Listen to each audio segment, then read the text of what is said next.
This is lecture 7, and our subject for this lecture is diverse bodies and sexualities. So, as I'm sure you saw in the materials for this unit, there are two sub-themes that we'll be looking at. The first is about sexuality and ability, and then the second is about beauty and body image. So I'm going to talk through those two themes as they came out in the things that you read and the film that you watched. Okay, we're going to start with sexuality and ability. And for this theme, you read a piece from Kulik and Menley, and then you also watched a film called Picture This. Just as an aside, you may have noticed by now that Kulik is a very prolific writer and publisher of anthropological works, and someone who works in a lot of different areas on a lot of different subjects. So we've read multiple things by Kulik by now, and indeed in this section as well. So let me start with some sort of broad themes, and then we'll look at what these two examples specifically tell us about the intersection between sexuality and ability or disability. So the broad themes, I think, are, in the first place, recognizing sexuality as something that's really central to any society's understanding of personhood, what it means to be a human being. And indeed, in many places, understanding sexuality as a human right.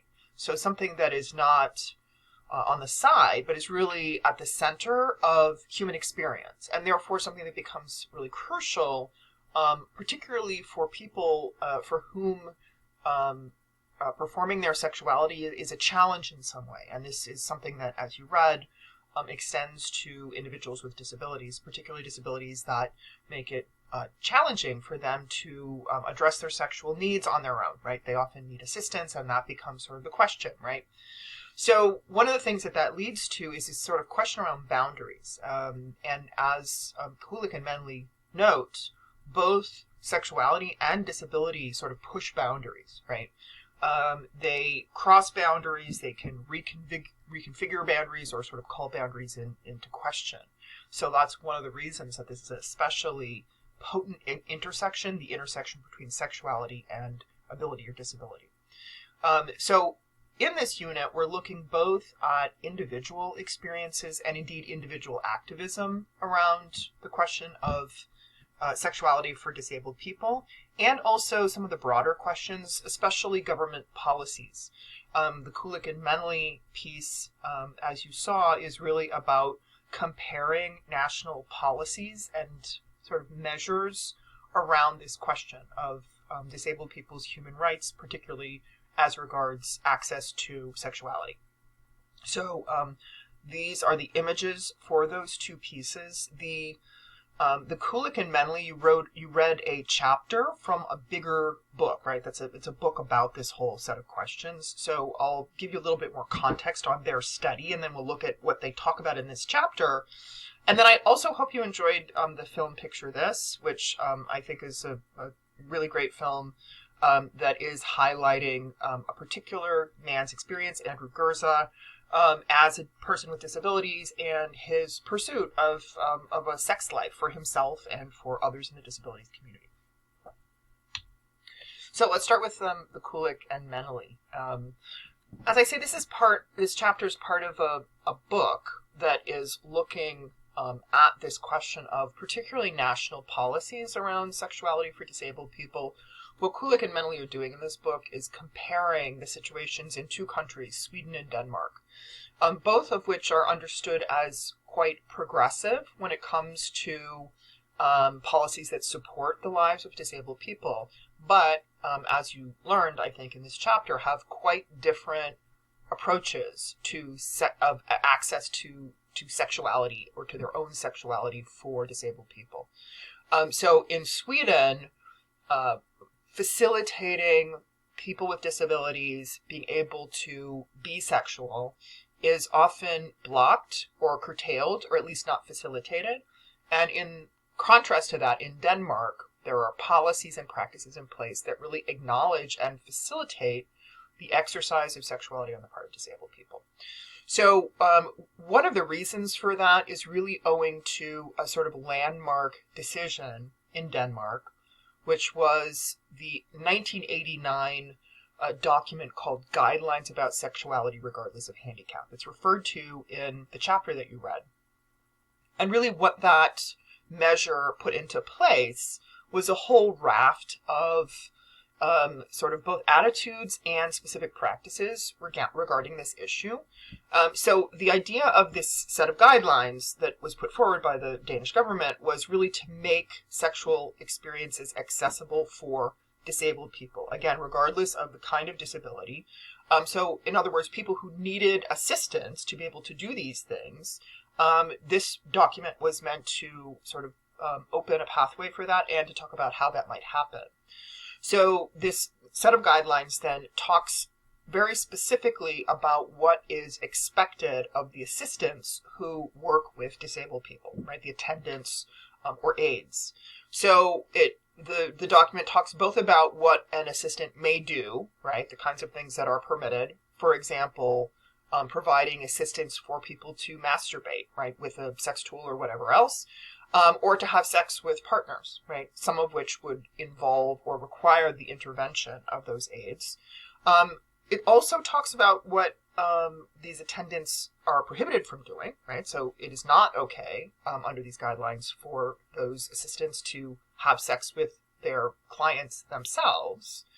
And it also lays out what they are obligated to do, right, under the law. Which is to make sure that people with disabilities get this assistance as they need it, right? It doesn't require that every single attendant do so, right? They can pass that baton on to somebody else, but it does require that they make sure that the person gets the assistance that they need, right? So what that means is another part of these guidelines is establishing professionals who can assist with that kind of work, right?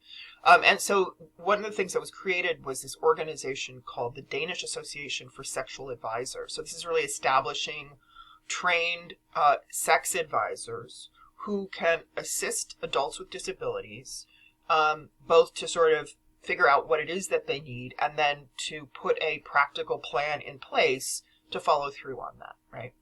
So if somebody needs assistance, right, to do some kind of sexual act, the advisor would help them sort out how to do that and then make sure they have access, whether it means having an attendant move them into position, give them access to a sex toy, whatever it might be, right? So it's a very sort of practical guide, but it also demonstrates the Danish government's commitment to this idea that sexuality is a human right, right? So I put here on the bottom of the slide the website for that DASA organization, right? The Danish Association of Sexuality Advisors.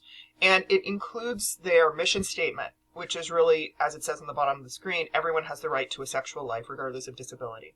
So these professionals are working to make sure that that happens. On the contrary, the contrasting example that you read about in that chapter is Sweden, which again, in some ways is sort of more enlightened around these issues than many other countries, but still takes quite a different approach, as the authors suggest, right? So in another part of the book, the way that Kulik and Menley sort of sum it up is they note a couple of Swedish mottos that they think are relevant to the policy around sexuality and disability, which are, don't wake the sleeping bear, and if I haven't done anything, at least I haven't done anything wrong. So what they mean by this, or the reason that they reference those two mottos, is that what they find is that the Swedish government has an aversion really to actively facilitating and supporting the ability for people with disabilities to act on their sexuality, right?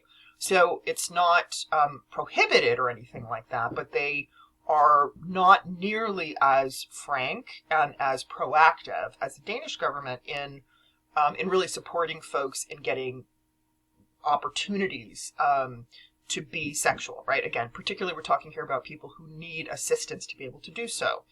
And that attitude in Sweden is summed up in some of the descriptions you read in the chapter that I assigned, particularly if you'll recall the reference to some of the sort of Swedish educational films, some going back to the 1970s, which, again, are fairly forward-thinking in that they really take on directly the question of sexuality and disability, but they do so from a very particular standpoint, right? These are films that are quite clinical in nature. They're not really about relationships or sexual, really recognizing sexuality as involving two people or more than two people, right? They don't address sexuality as a social phenomenon or as a relational phenomenon.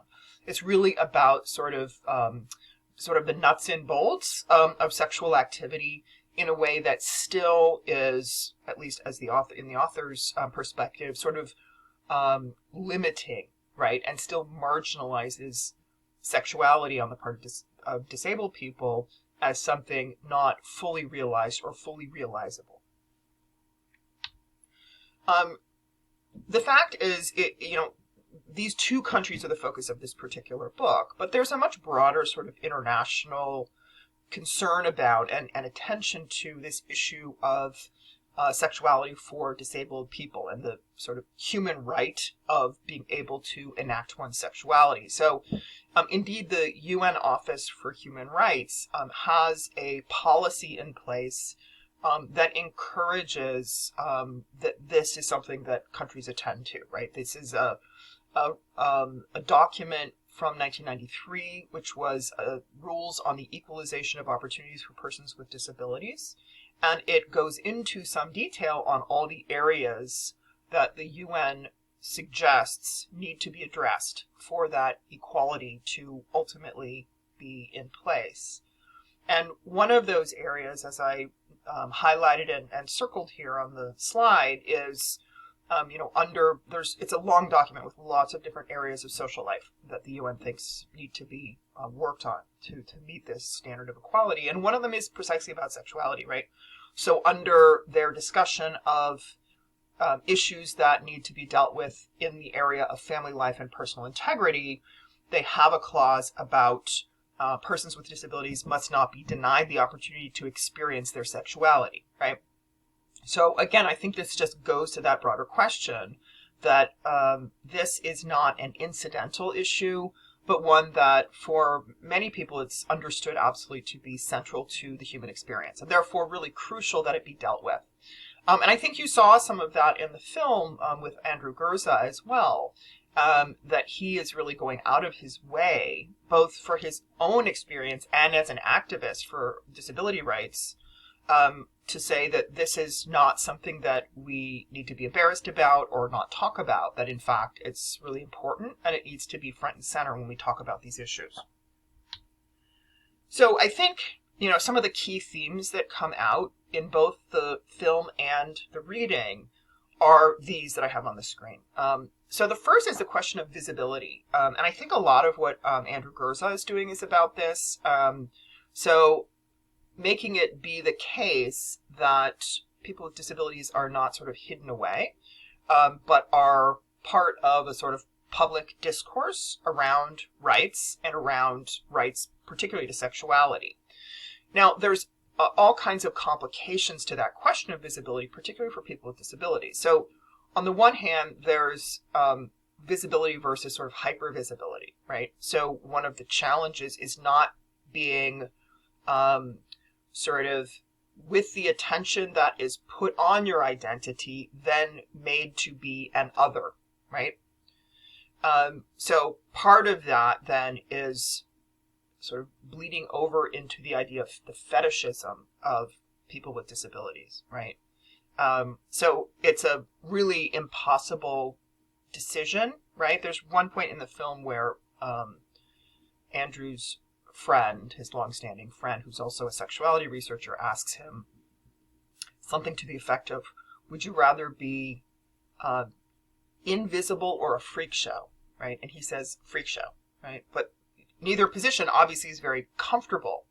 But those are some of the questions that I think are on the table. Likewise, in the reading about the sort of policies in Denmark and Sweden, visibility sometimes means making sure that uncomfortable questions for a lot of people get raised and that very specific kinds of practices and policies get put into place. So there is the need for that visibility, but it can quickly sort of veer into a more sort of exploitative sort of approach to people's personal lives, right? There's a lot of that question, in fact, about how to deal with these issues while still having a sense of the distinction between public and private, right? Kulik and Menley talk a lot about particularly the lives of people with cognitive disabilities living in spaces like group homes, where there's not much privacy at all, right? For all kinds of reasons, right? Including the safety of individuals. But that makes it very difficult then to walk this line between allowing people sex lives and maintaining that sort of support for them, right? In a way that doesn't blur the boundaries too much, right? So that was a real struggle, right? Particularly in the places where countries are trying to extend those rights to people, but it puts both the individuals, the people living with disabilities, and their caretakers often into very sort of complex situations, as you read. Another part of this debate is clearly the debate about, or the challenge between sex and romantic relationships, right? Understanding them to not necessarily be the same thing. And I think Andrew Gurza in his film touches on that, right? It's not just about satisfying one's sexual needs. It's also about relating to other people. And those two things are different kinds of tasks to facilitate. And the policies in place don't necessarily always deal with them. So again, back to the caregivers, you read both about the roles of attendants, right? Particularly in places like group homes, and that blurring of the line between doing your job and being in kind of quite intimate circumstances with the people that you're caring for. And that causes, again, all kinds of questions about what it means to be somebody, doing their work in that setting, and how the rights of people in those jobs to draw boundaries intersects or doesn't with the right of residents to expect assistance with certain kinds of parts of their lives. Parents are also part of this conversation. You read in that chapter about some of the parents of particularly cognitively disabled individuals who, again, are in really challenging circumstances in trying to facilitate the healthy sexuality of their growing and adult children in ways that don't also make their own lives terribly uncomfortable. So there's still all kinds of sort of tensions and sort of figuring out what the best way is to address all of this. But certainly I think both of the film and the article are really interesting takes on a really important issue that clearly has not had enough attention in the past and hopefully has some more with works like these. All right. The other secondary theme that was addressed in this unit is about body image and idealized bodies. And you learned about it cross-culturally through these two readings that I had you do. The first, the Reicher and Koo, is a review article, and what that means is they're stepping back from this question of beauty and body image and giving a survey of a bunch of different works in anthropology that have addressed the issue from different angles.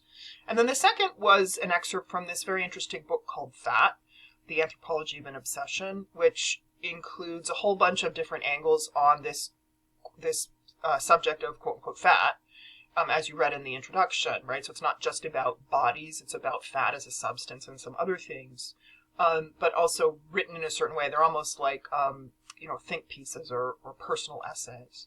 So you read particularly the Popenoe article about her experiences doing field research in the country Niger, about, again, what the idealized female body looks like in a space where bigger bodies are understood to be better or more desirable, right?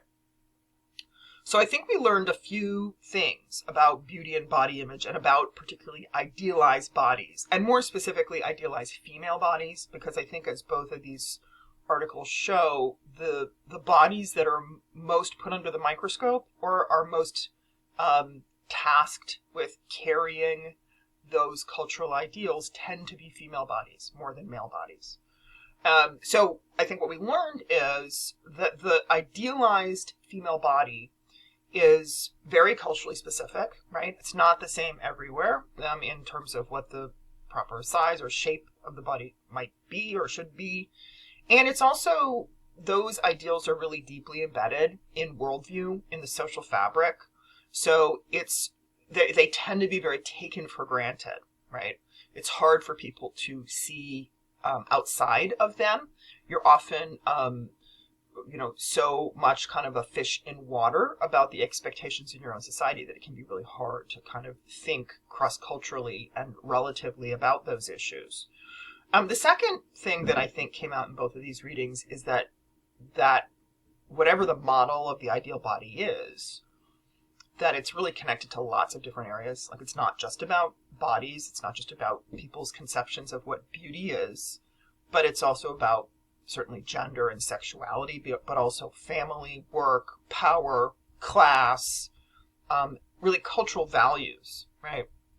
So there's a lot that gets loaded into those models of what an ideal body is and the importance of achieving it, right?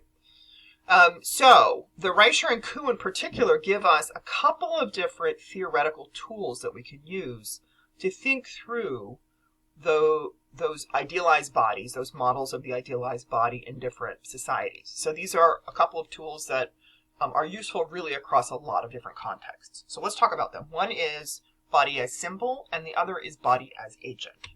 Okay, so what they're talking about here is two sort of sides of the body, right? Understanding that the body can be both a template and a tool, all right? So the body as template is the symbolic body, right? So what this is talking about is really the ways that in many places bodies are used as metaphors. There's a famous anthropologist called Mary Douglas who referred to the body as a natural symbol. The idea is that the body is almost like a text that can be read, and that all kinds of important cultural ideas, cultural values and ideologies get essentially inscribed on the body, right? So then the body can be read for not only what that specific body looks like, but for all these bigger issues that a particular society is committed to or thinks is really important. The article mentions the work of Susan Bordo, who I think is a really interesting theorist regarding this question of the body as symbol. She wrote a really great book called Unbearable Weight. I have the image of the cover here.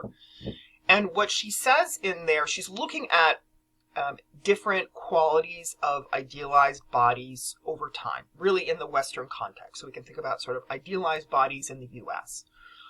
And what she notes as sort of the recent or current ideal is of a firm muscular body, like a controlled body, right? One of the things she talks about is it's not per se thinness, although that's part of it, but it's really a body that is worked, right? And it speaks to these cultural values of control and of sort of a work ethic, right?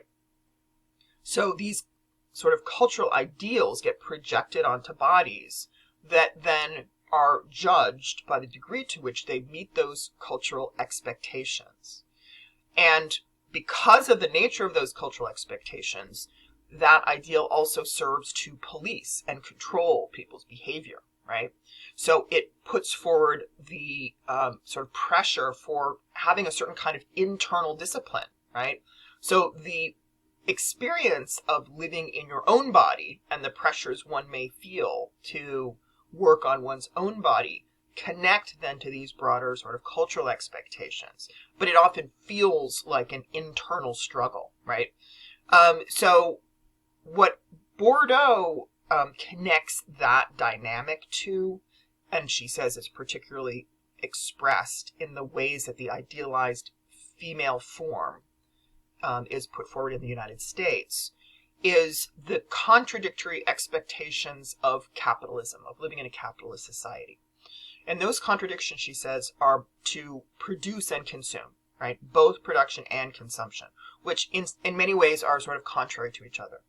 So, in other words, one is expected to have that controlled form that demonstrates a work ethic, discipline, right? That's sort of the production side. And at the same time, one is being encouraged to consume, because consumption is the other side of the coin of capitalism.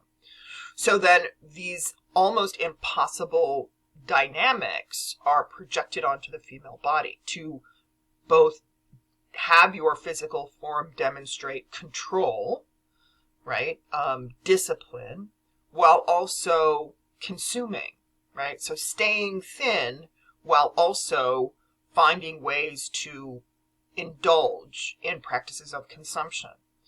And we end up then with all these sort of semi-disturbing ad campaigns, right?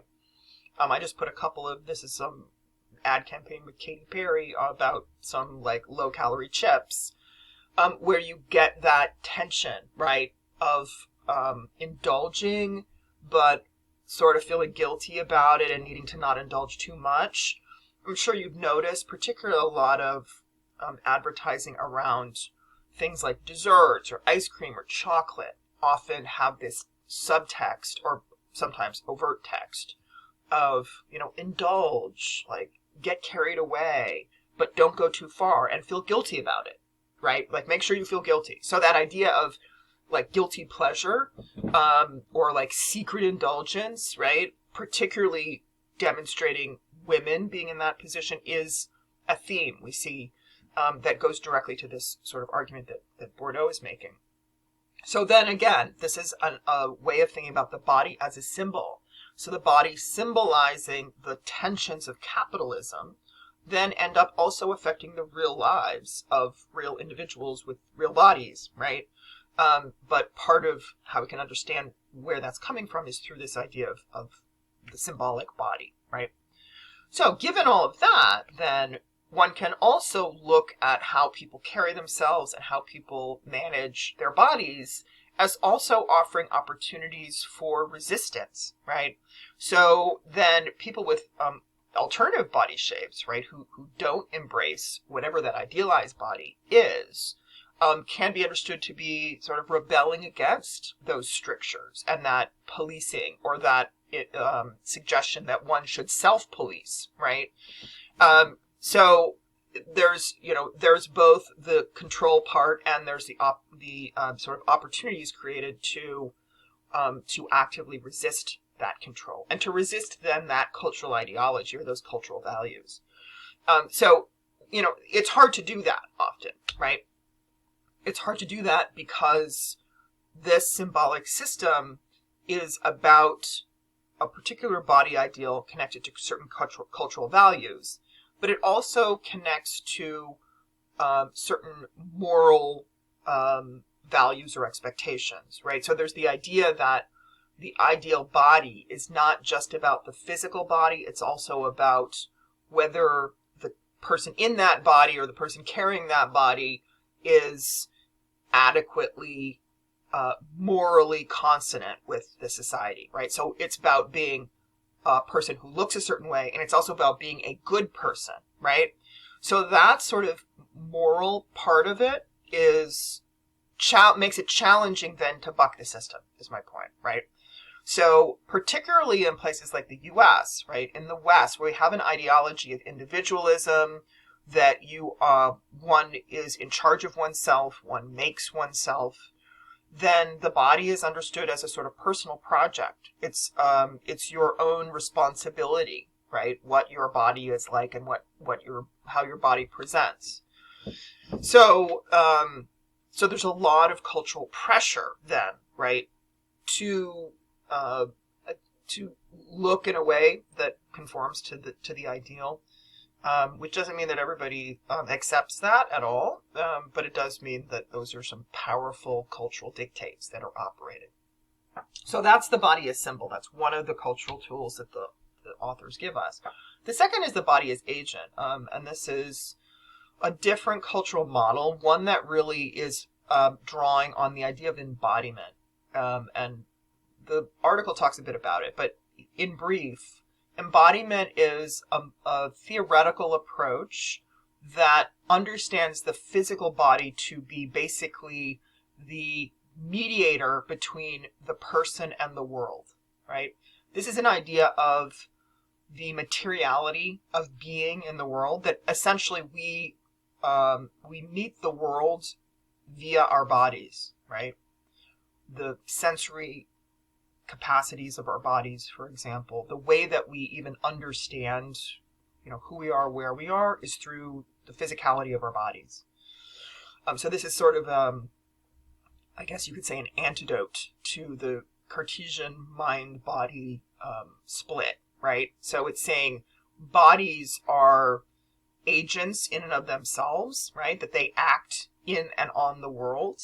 So we therefore can think about the bodies from that perspective, right? Like that it's not just sort of the material addendum to your mind or yourself, but that it's, it's an active part of being human in the world. And indeed, there's an anthropologist named Thomas Chordus who talked about this in terms of a phrase he uses, which is somatic modes of attention. And he's somebody who studied particularly Christian healers, like faith healers. And it was really about how physical sensations and physical action have significance in and of themselves, even if they are not conceptualized in a sort of cognitive way. So some of the actions in these healing circles that he studied about are really about the body as the medium of culture. So thinking about the body as agent also allows us to think about, again, contestation or resistance. Just as I mentioned for the other theoretical tool for the symbolic body, both of these are not only about conforming, although that is part of it, right, about the cultural expectation to conform, but it's also helps us understand sites of contestation. So, for example, one of the studies that's referenced in that part of the article is by a married pair of anthropologists, the Komaroffs, who were important in anthropology in a bunch of ways, but particularly in doing historical ethnography on southern Africa. And one of the things they found was in the colonial context, they worked particularly in South Africa and other parts of southern Africa, where they found that one of the ways that Africans under colonial rule resisted what the colonizers were asserting was in the way they adorned their bodies. And some of that was even taking on items of colonial dress and styling them in different ways. So it was about, again, using the body or the presentation, self-presentation of the body as a point of resistance to a regime with which you were trying to take issue and change things.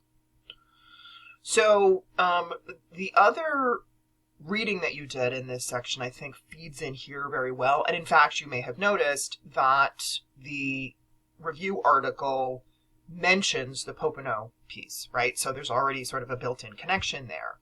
So what you read about for that Popenoe piece, it's called Ideal, right? And really what she's talking about is one idealized female form in one cultural context, which is in the country of Niger, where, as she described, she has a long-term field research relationship. And really what she was studying there was the body ideals as they connect to gender, sexuality, marriage, etc., on the part of Arab women in northern Niger. So what she learned, as you read, and this is the book, this is the cover of the book she wrote. So the thing you're reading is just sort of one essay about it, but she has a whole book about it. And what she shows is that the ideal for women's bodies is of being basically as big as possible, right?